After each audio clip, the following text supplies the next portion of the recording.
Welcome to The Flight, a consumable curation of champions and catastrophes that is considerate of your chronometer.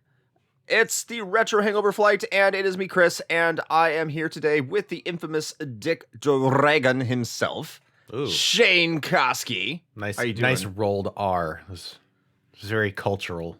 Yes, it makes me totally white, trying to impersonating people who aren't. I don't know, but that is our introduction. And if you're not already turned off, then thanks for joining us for our list of top 5 licensed games, because that's what The Flight is. We take a subject that is chosen and voted on by our patrons, and we do our top 5 of it, whatever it may be. And thankfully, it hasn't gotten weird. I know we've promised you weird topics, but it hasn't gotten out of control yet. So I guess thank you. So I mean, we appreciate it. That may also be partially because I am in control of which topics get sent out for voting. That may have something to do with it too. Yes, it might be. So, which space aliens would you like to have butt sex with is not something you'll probably put on the voting block. I mean, I don't know. You never know. We might just run out of ideas. At some point, we're going to have to put it up there. That's not actually one of our topics, but well, now it's going to be. It's not. Yeah, now it will be, but it's not far off from some of them. But at any case, we are going to be talking about what I already mentioned, our top 5 licensed games. But before we do that, as we mentioned, this is going to be a debut announcement, Shane. Ooh. I know that there have been some rumblings. Our patrons kind of already know about it, but this is the official announcement here. We are coming out with the 3rd installment of the King of Games. Yes, it's going to be the King of Games 1992, and it's going to be coming to Patreon on December 1st. So, if you want to listen to the episodes for the King of Games early, go to Patreon, sign up. You can find it in our link tree at linktr.ee/retrohangover, and all patrons will get this no matter what level you're at.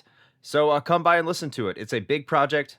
Lots of different podcasts and content creators are part of this, and I think it's been a lot of fun, and we're probably going to get yelled at quite a bit just knowing how that tournament went. But you're going to love it. It's a lot of fun. I look forward to having you join us for that. So once again, December 1st comes out for patrons, and later on after that. Yeah, definitely, for sure. This was, I mean, as with the previous King of Games, which, by the way, if you haven't gone back and listened to those yet, you really should, because that was a good one. King of the Games 2000 was quite the year, and 92, as it turns out, also a banger. So keep an ear out for that. It'll be dropping, like you said, at the beginning of December, and we're very excited. There was a lot of really excellent collaboration going on. A lot of good podcasts came together to make this thing happen. And also things get fucking buck wild, so definitely strap in for that. But yeah, good times all around. So let's get right into this and start talking about our top 5 licensed games of all time. So Shane, how about you kick this one off? Well, since you asked. Number 5. I am going to start off my list of licensed games that are not complete garbage with Terminator 2 Judgment Day Arcade.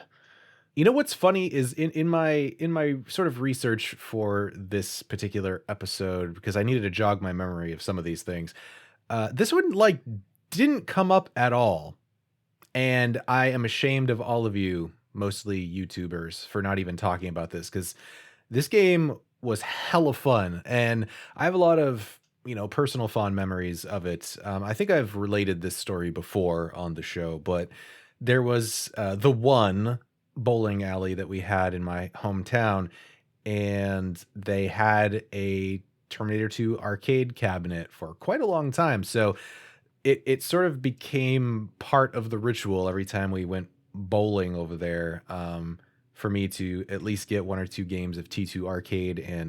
And man, what really makes that experience, because I know they ported it, I think, to some home consoles at some point or whatever, but that shit sucks. Like, you need to play it on the actual arcade cabinet with those big, like, chonky ass guns that are like attached to the top, with like the force feedback when you're shooting, with like the red button on the side for missiles, and god, that's such a good arcade cabinet. So a lot of good memories from that one. There are definitely some Terminator games that were total trash. That LJN one for Super Nintendo comes to mind that I still have the cartridge for. But this one, this was a solid use of the IP. I could definitely see some people not really knowing why you would say that, because if they grew up with it and only played it on the Genesis and the Super Nintendo, it's what you get from a light gun game on a Genesis or the Super Nintendo, I guess. Yeah, So it's not good. Yeah, don't do that. If you can ever find an actual cabinet, that is your opinion will change, I guarantee you. Yeah, it's the only way to go. All right, my number 5 is a game that probably many people don't think of as a licensed game. Spoiler, that's going to be the next pick as well. But it's going to be Parasite Eve. And anyone, this is the obligatory JRPG pick, of course, for me. Square Enix has to make it into every episode, or at least an RPG does. I'm contractually obliged through the JRPG gods. It's true. But if you haven't played Parasite Eve before, you're kind of missing out. I know it's a PS1 game, and a lot of people may not like that it's not so modern, but it's more modern than you may think. We did our review of this not too long ago. I know Shane liked it. I've heard a lot of other people who don't even typically like retro games really like it when they try it in the modern era. So you can still get it on the PS3 store, online store on the PSN there, if you can find a way to add funds and look for it. So that might be the best way you can play it, because it's only available there. But if you're wondering where the license comes from, it was originally a novel that was released back in 1995, and the author was Hideaki. I probably screwed the. Let me try this again. I'm screwing this up. Hideaki Sena. There it is. And if I'm wrong, I'm going to stay wrong. So that's where it originated. And there was a movie that came out in 1997, and then Square got the license and for the game that was released in 1998. And that's why you probably haven't seen any Parasite Eve games past the third birthday. And a lot of people say that's probably a good thing, because the third birthday is supposed to be pretty bad. I owe Randall a review of that. Sorry, Randall. He's one of our patrons, and he's great. But yeah, that's also why the third birthday is called the third birthday, is because the license expired. So there you go. You may have learned that a great game in your JRPG library is a licensed game and didn't even know it. Number 4. All right, coming in at my number 4 is, well, technically it's 2 games, but for me personally, it's just one of the 2. But I picked Aladdin for the Super Nintendo. Genesis. Yeah, I was gonna say, you could also say Genesis. That this also may be a slight mini preview of a conversations coming up at some point. But yeah, I played so much of this game. Obviously I owned the cartridge when I was younger, and it's just really, really well done. I had no experience with the Genesis version, so obviously I'm extremely biased, but just like there isn't really a bad level in the entirety of the game. Like it's difficult. There's no like two ways about that. But I played it enough, much like Contra 3, that I could get through it in one sitting with like no, I didn't need to write down the damn passwords, which was like a whole grid system to like keep track of. But the gameplay itself was actually really solid. You can get through it in like, I don't know, probably a half hour or something if you're good.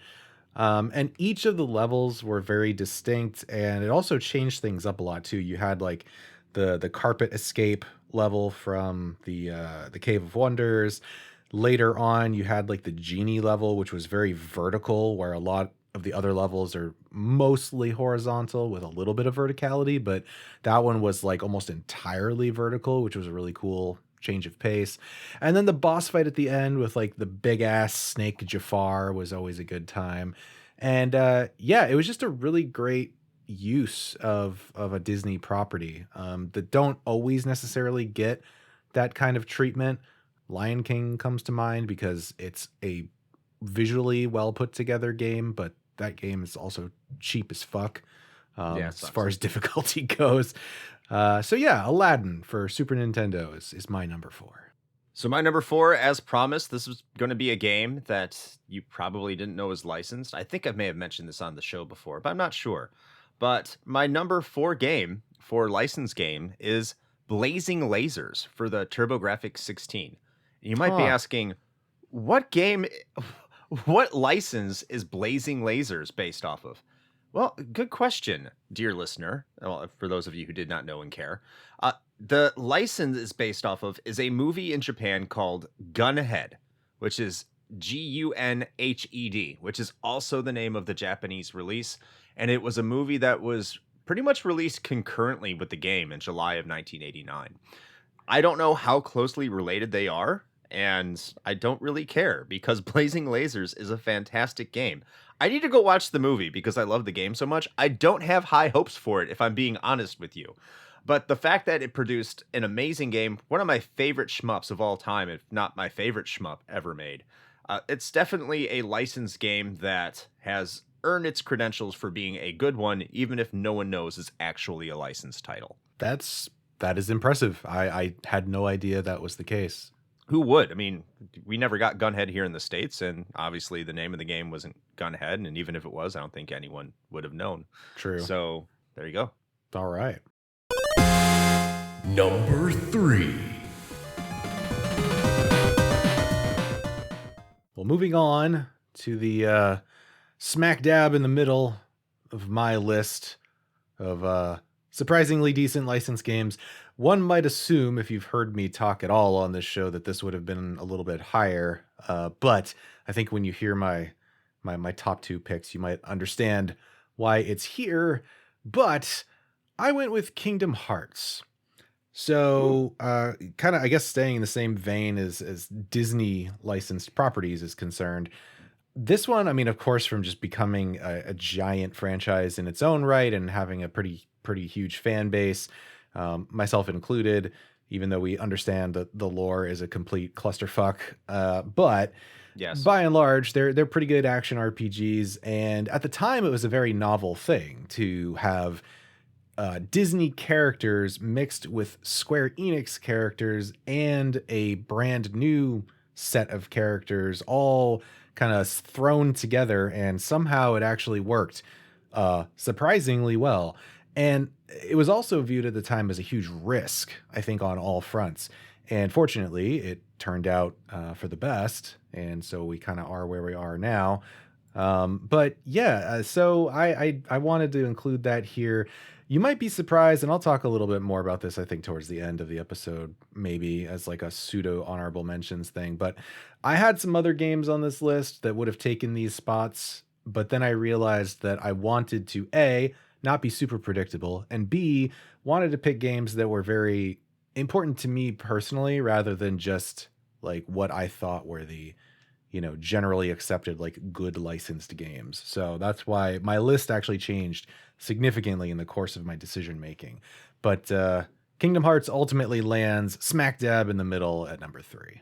Yeah, I gotta, just echo a lot what you're about to say. I'm not getting my number 3, not yet, because I will in a second, of course. But yeah, I know there's probably a ton of better licensed games than the ones I picked, but I picked the ones I played and enjoyed and could remember to make a list. So yeah, Kingdom Hearts, man, that is a solid pick. It's kind of on the edge of being a licensed game or not, but it has a Disney license, so it totally counts.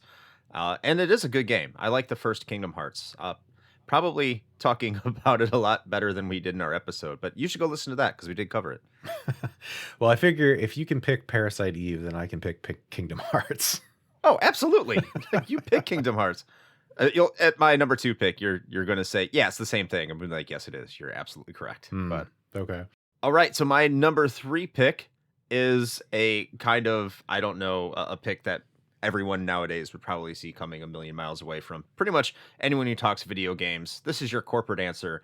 It's Batman Arkham Asylum. Well, most people would probably say Arkham City.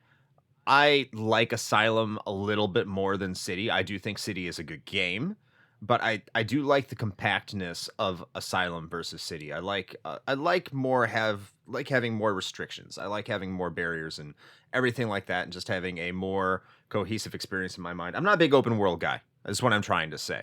So Batman Arkham Asylum is a game that I absolutely had a phenomenal time with. I really enjoyed it. And it's up there one of my favorite Xbox 360 games of all time, if I'm being perfectly honest. It's just not one I constantly think of when I think of really good games, but it is a really good game. And if you haven't played it, you should give it a shot, especially if you like beat 'em ups, because this is kind of where the 3D beat 'em up went, and it's kind of the best iteration of what possibly happened with it. So not only is it a great license game, it's just a phenomenal game overall. Oh yeah, I totally agree. Actually, I had the Arkham series on my list like right up until the last minute when I shifted a bunch of stuff around. So I'm definitely on board with that. Number 2. Okay, number 2. Here we are. We're almost towards the end. I just said fuck it and picked an entire series because I think it's worth it. The Lego games, just like all of them. Yeah, Nice picks. they're all fantastic. I mean, you have to like that style of, sort of collectathon 3D platforming kind of gameplay, but honestly, if you're listening to this show, there's a pretty good chance that you were around in the heyday of the 3D platformer collectathons. So I feel like that's not too far of a stretch. And I've played a ton of these, and they are all just great. Like, and here's the thing, right? As I was thinking about this, they don't necessarily do a whole lot different. Like all of the Lego games, whether it's, Lego Harry Potter or Indiana Jones or Star Wars or Batman or Marvel or whatever, by and large, they all follow the same formula. Each license, which is funny, by the way, because this is technically a double license game if you really think about it, because you got Lego, Yeah. then another license. But each one that they pick has some little iteration on the formula. They kind of add to it to kind of give it its own flavor. But for the most part, they're kind of the same. But here's the thing, is like they don't need to change because they're just good at what they do. And I was thinking in my head, I was like, I was thinking in terms of music, and if anybody knows me, they know I'm big into metal and everything. And I was thinking, this is like, it's like Hatebreed. Like Hatebreed's been around, and any metal head listeners here probably know what I'm talking about. So shout out to the Sure. KG Beast, by the way. But like Hatebreed has been around since like 95, I think. And they have basically been making the same album for like 20, almost 30 years. And nobody cares because they're just good. Their formula is solid. They know what they're about, and they consistently put out good, just, baseline fucking metallic hardcore, and everybody's fine with that. So I guess what I'm saying is Lego is the Hatebreed of video games, which is the hot take that no one was expecting today and was probably really funny and interesting to like 5 people, but I'm going with it. So Lego at number 2. You're going to, and if you don't know what Hatebreed is, that will require context. So don't just tell people that and quote Shane. Be like, the No, Lego do it. games are the Hatebreed of video games. No, please do that. I'd love to see the reactions. All right, on to my number 2. And I told you, Shane, that me telling you that Kingdom Hearts is kind of on a line. This is kind of going down that same line. It's Marvel versus Capcom 2. It's definitely a Marvel licensed game, if you could not tell. If you don't know what Marvel vs. Capcom 2 it is a fighting game. It's probably one of the, I wouldn't say best on a technical level, but one of the most fun arcade fighting games, 2D fighters ever created. This is personally my favorite 2D fighter ever made. It's fun, it's frantic, it uses all those Marvel characters you know and love. Well, not all of them, but a lot of them. If they were in a cartoon show, they're probably in Marvel vs. Capcom 2. And you get to pit them against Street Fighter characters. Now, if you don't like fighting games, you probably don't give a shit about this. But I did like fighting games, and I did love this game. And just to say any more than that, I really can't. It's just a really good game that uses the Marvel license. And it's a fighting game that does fighting game stuff. Your quarter circle forward, your dragon punches, your quarter circle back. That's what it is. Flashy super moves, just, sprites all over the place, stupid combos that I can't execute. So I just, completely, I spam a bunch of projectiles and hope they don't get to me, and I know people hate that in the fighting game community, but that's as good as I am, damn it, and that's what you're getting, because it's Marvel vs. Capcom 2, and I'm just going to be Iceman the entire time and make people furious. Or Gambit. Or Iron Man. And Morrigan. There you go. Number 1. Okay, here we are. It's the number 1. It was a tough fight, a tough battle to get to the top of the list, because you know what's funny is in looking through a lot of these, I found out there are actually a lot more good licensed games than I think one might suppose. Like over the last couple of decades or so, you know, we've actually gotten a really decent amount of solid licensed games. And there's this thing of like, you know, everybody just assumes they're trash. And I think that's a holdover from a long time ago. And don't, you know, get me wrong, there's still a lot of just, you know, shovelware cash grabs out there. But we have actually gotten quite a few really solid offerings. And so it made it a little difficult to kind of put this list together. But ultimately, I couldn't not put this here. It's got it. Knights of the Old Republic. It's got to go there. Star Wars is like, there are a lot of actually good Star Wars games. TIE Fighter comes to mind. But like Knights of the Old Republic, man, it's damn near close to a perfect like BioWare style RPG. And I say that because obviously JRPGs are kind of their own breed. But as far as Western RPGs go, it is one of, if not the best, I think. And it set the stage for probably the only other thing that could top it in my mind, which is Mass Effect. And even if you don't give a shit about Star Wars, the game itself and the story it tells is fantastic. And with the totally unexpected twist that occurs, it's one of the best in gaming, frankly. And it's, in my opinion, it is BioWare at like near their peak. I want to say that I think Chris would agree with me on this one, but I think Mass Effect was really their peak. But yes, Knights of the Old Republic is really fucking close. Now you might be wondering why Turtles in Time is not my number 1. Yeah, Shane. Yeah. If you've heard me talk for more than 15 minutes, you're probably flabbergasted that Turtles is not my number 1 licensed game. And, you know, it's valid.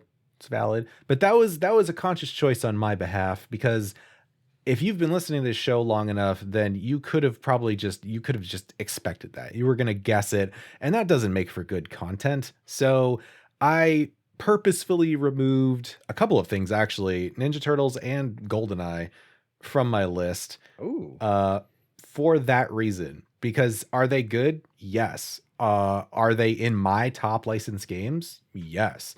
But I wanted to give you fine listeners you know, some spice, a little bit of just shaking it up, you know, keep you on your toes.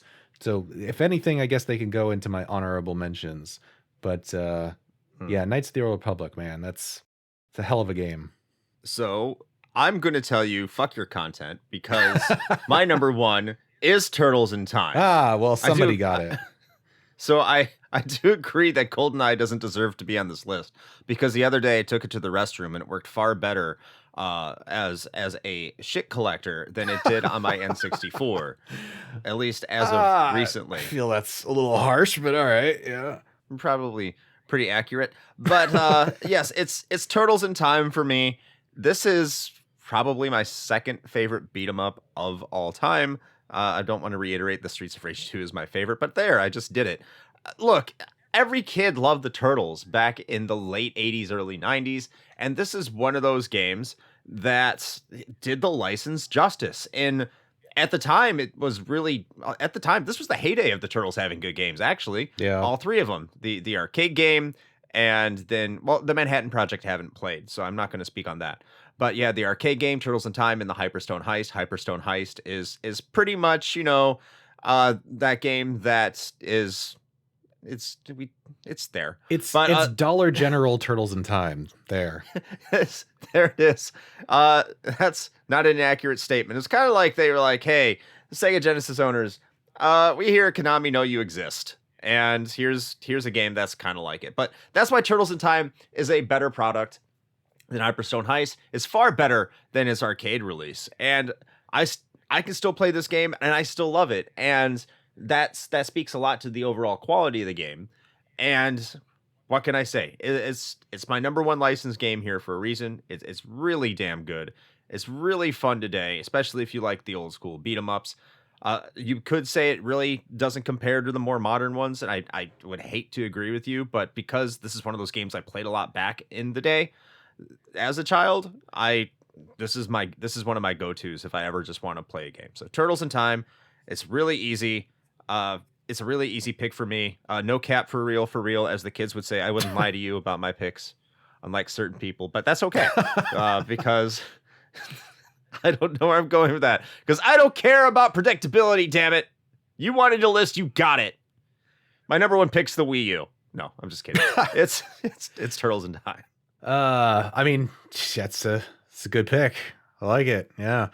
Also, some other games that were briefly on my list but got shuffled out because I can only pick 5. I would like to give a shout out to DuckTales on the NES. Absolutely. Also a really great licensed game. As I said, I did have the Arkham series on here for a little bit. What else was there? I know I had something else. I don't know. Like I said, there were so many. GoldenEye dropped off, but it would have been, I had it at like my number 2 for quite a long time. Despite what Chris might have to say about it. So, but yeah, anyway, point is, you know what? There's a lot of good licensed material out there. So, just stay away from all the shovelware bullshit and you'll be all right. But yes. I guess that would bring us to our conclusion for this episode of The Flight. We hope you enjoyed our top 5 licensed games that are not total dumpster fires. If you agree or disagree with our picks, let us know and let us know what your picks are. We'd love to hear about it. And, probably the easiest way to do that, apart from just getting in touch on like social media or something like Instagram, is just join our Discord.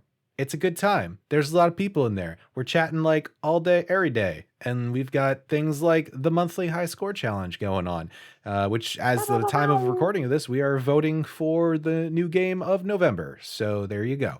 So you can get in on that, post your high score. You can get a chance to win a Steam key, as well as be immortalized in our Hall of Fame channel in the RHP Discord, and that's along with all our other stuff, including the Patreon, which again you should join now if you want to get in on that sweet King of Games 1992 action when December rolls around. Then, you find all that, as Chris said, at the link tree. So just head on over to link.tr/e, or that's not the URL. So head on over to linktr.ee. I'm keeping that in /retro hangover to find all the things, because we're good at talking, because this is a podcast and it's spoken word format, and we've been doing it for almost 8 years now, and we're absolutely definitely professionals that never get anything wrong. Never. We never will, never have even. That's right. So anyway, I guess Chris, anything else you want to throw in here before we land this bitch? Not really. I think you covered all of it, dude. Great. We're there. Yeah. Well, I suppose until next time. Play with your... We're really learning to talk at some point, joysticks. Never.